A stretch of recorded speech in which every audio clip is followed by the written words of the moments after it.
అందరికీ జై శ్రీరామ్. వేల సంవత్సరాల క్రితం ఎలాంటి టెక్నాలజీ లేని రోజుల్లోనే మన కింగ్స్ తమ ప్రాణాలను పణంగా పెట్టి ఎన్నో రీసెర్చ్ వెచ్చించి అద్భుతమైన దేవాలయాలు నిర్మించారు. ఆ గుడులు కేవలం ప్రార్థనా మందిరాలు మాత్రమే కావు, అవి మన కల్చర్కి కేంద్రాలు. ఆకలితో ఉన్న వారికి అన్నం పెట్టే సత్రాలు, ఎడ్యుకేషన్ అందించే బడులు. కానీ స్వాతంత్రం వచ్చి 8 దశాబ్దాలు దాటుతున్న ఆ గుడిలో ప్రజెంట్ సిచ్యువేషన్ ఎలా ఉందో తెలుసా? ఈ రోజు మనం మాట్లాడుకోబోయేది మన కళ్ళ ముందే జరుగుతున్న ఒక అతిపెద్ద హిస్టారికల్ దోపిడీ గురించి. భక్తులు భక్తితో సమర్పించుకుంటున్న కానుకలు ఏమవుతున్నాయి? మన దేవాలయాల ఆస్తులు ఎవరి జోబుల్లోకి వెళ్తున్నాయి? ఒకసారి తమిళనాడు విషయాన్ని చూస్తే అక్కడ సుమారు 38,000 హిందూ దేవాలయాలను గవర్నమెంట్ తన కంట్రోల్లో ఉంచుకుంది.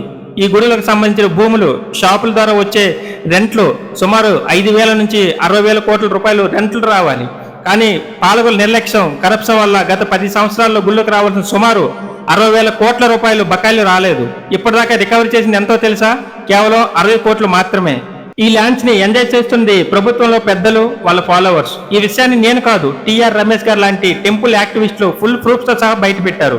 ఇది కేవలం తమిళనాడు ప్రాబ్లం మాత్రమే కాదు, దాదాపు అన్ని రాష్ట్రాలు ఇదే పరిస్థితి.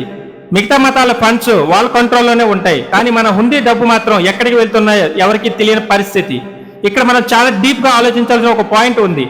మనం కేవలం భక్తులుగానే మిగిలిపోతున్నాం, కానీ హిందువులుగా మన ధర్మం కోసం మనం ఎక్కడా పోరాడటం లేదు. గుడికి వెళ్ళి దండం పెట్టుకుని హుండీలో డబ్బులు వేస్తే అది భక్తి, కానీ అదే గుడి ఆస్తులు దోపిడీకి గురవుతుంటే రోడ్డు మీదకు వచ్చి ప్రశ్నించడమే నిజమైన హిందుత్వం. కానీ ఒకటి గుర్తు పెట్టుకో, నువ్వు ఈ రోజు ఒక హిందువుగా పుట్టావు అంటే అది కేవలం ఒక యాదృచ్ఛికం కాదు. 100 ఏళ్ల క్రితం పరాయి వాళ్ళ దండయాత్రలు చేసినప్పుడు నీ పూర్వీకుల మెడ మీద కత్తులు పెట్టినా, ఎన్ని కష్టాలు పెట్టినా, ప్రాణాలు పోతున్నా సరే వాళ్ళు మతం మారలేదు.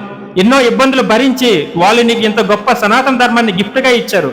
అది వాళ్ళ గొప్పతనం. వాళ్ళ బ్లడ్ కూడా మనలోనే ఉంది. వేల సంవత్సరాలుగా ఎన్నో దాడులు, ఎన్నో ఇన్వెస్టిగేషన్ తట్టుకొని నిలబడిన ఈ సనాతన ధర్మాన్ని రక్షించుకోవాల్సిన బాధ్యత ఇప్పుడు మన అందరి మీద ఉంది. మన తర్వాత తరాలకు కూడా ఈ సనాతన ధర్మాన్ని, ఈ వారసత్వాన్ని పదిలంగా అందించాలంటే మనం మారాలి. మన ఆలోచన విధానం మారాలి. కులం, మతం, రాజకీయాలు పక్కన పెట్టి కేవలం మన ధర్మాన్ని నిలబెట్టడం కోసమే మనం ఒక్కటవ్వాలి. ఎప్పటికైనా సరే మనకున్న వేలాది హిందూ సంఘాలన్నీ ఒకే తాటి మీదకి రావాలి. వాటన్నిటిని కలిపి ఒక గ్లోబల్ చైన్ గా మార్చాలి.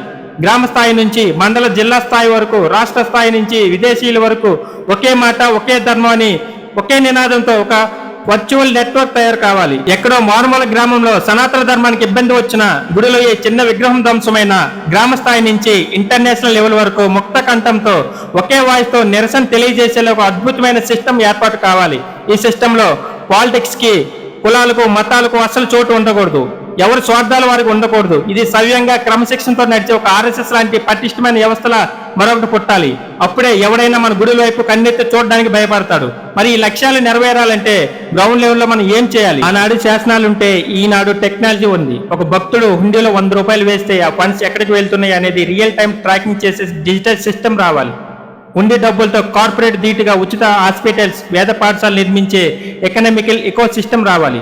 ఒక్కసారి ఊహించండి, మన దేవాలయాల నిధులు 100% మన ధర్మానికి ఖర్చు అయితే ఈ దేశంలో ఆకలితో అలమటించే పేదవాడు ఉండడు. మన ధర్మాన్ని జోలికి రావాలంటేనే భయపడే ఒక పవర్ఫుల్ వ్యవస్థ తయారవుతుంది. అదే మన పూర్వీకుల సంకల్పం, అదే మన గుడిల గొప్పతనం.